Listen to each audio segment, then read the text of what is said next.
வசனத்தை கை கொண்டு நடக்கிற பிள்ளைகளாய் நீங்களும் நானும் இருக்க வேண்டும்.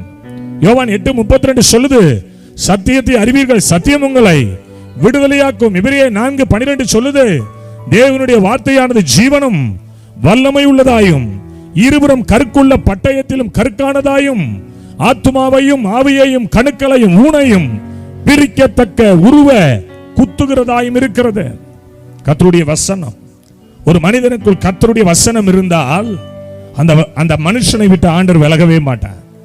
இளம் பயிரின் மேல் மழையானது பொழிவது போல என் உபதேசம் பொழியும், பனித்துளிகள் புல்லின் மேல் இறங்குகிறது போல என் வசனம் இறங்கும். தேவனுடைய வசனம்.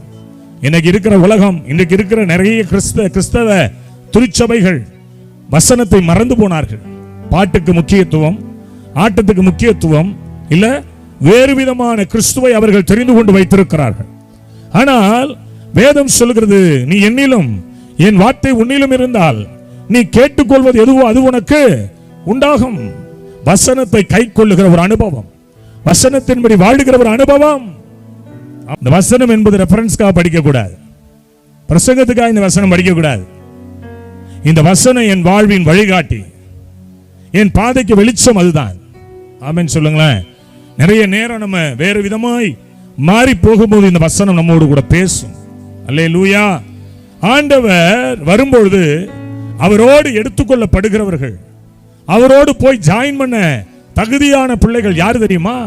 கர்த்தருடைய வசனத்தை வாசித்து கர்த்தருடைய வசனத்தின்படி தன்னை காத்துக் கொள்ளுகிற பிள்ளைகள்.